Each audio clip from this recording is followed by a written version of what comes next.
सबसे अच्छा selection rate तो वही है, क्योंकि सेल्फ स्टडी टाइम ज़्यादा है, खुद ही सोच सकते हैं। सुबह का भी टाइम आपको मिल गया, बेस्ट है। मगर कोटा में तो इसीलिए सिलेक्शन रेट हाई जाता है। डमी का एक नेगेटिव पॉइंट समझ लो, डमी का एक नेगेटिव पॉइंट बहुत इम्पोर्टेंट है। अभी ऑनलाइन चल रहा था, स्कूल बंद थे, घर पे कितने घंटे रोज पढ़ते थे?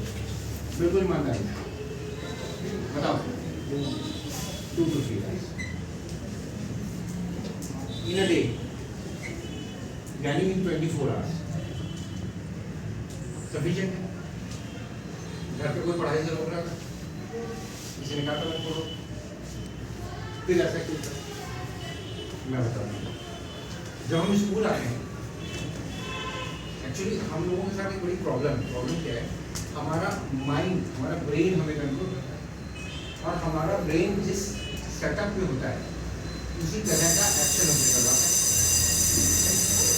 जैसे जब तक हम शूज पहने रहते हैं, एक्टिव रहते हैं, घर पहुंचने के बाद शूज उतारते ही क्या होता है,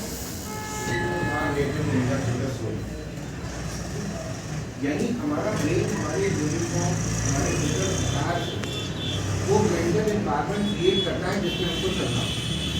हम स्कूल आके कैसे आते हैं? यूनिफॉर्म में 7 बजे जब तैयार होकर के स्कूल कैंपस में कदम रखते हैं तो हमारा माइंडसेट इस बात के लिए अपने आप को बन जाता है, हमारा ब्रेन अपने आप को तैयार कर लेता है कि 3 बजे तक हमें बैठ कर पढ़ाना।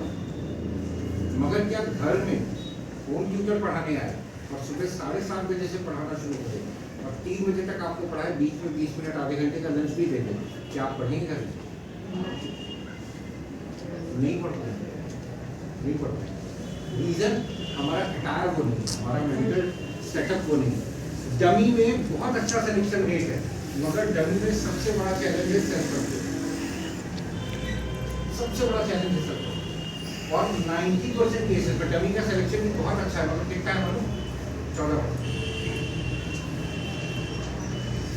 ओवरऑल स्टूडेंट जो प्रिपरेशन करते हैं उनमें से 14% बच्चे ऐसे जो डमी से प्रिपेयर हो गया, और ये 14% बच्चे वो हैं जो ये जानते हैं कि वो घर पे हो या स्कूल में हो, उनको अपना अटायर बना के रखना है, अपना मेंटल सेटअप स्टडी ओरिएंटेड बनाए रखना है, तब जाकर कि ये चीज़ें हो पाती हैं। अब जैसे छोटी बात, अभी ऑनलाइन था, हम घर पे पढ़ रहे थे, घर पे हमको मोबाइल खोल करके बैठना था किसी, उसमें भी हमें से बहुत सारे लोग क्लास में लॉगिन करके गायब हुए। आपने में से कई लोगों ने किया होगा, लॉगिन करके टीचर को दिख रहे हैं क्लास, वैसे कैमरा ऑफ है, माइक ऑफ है, अपना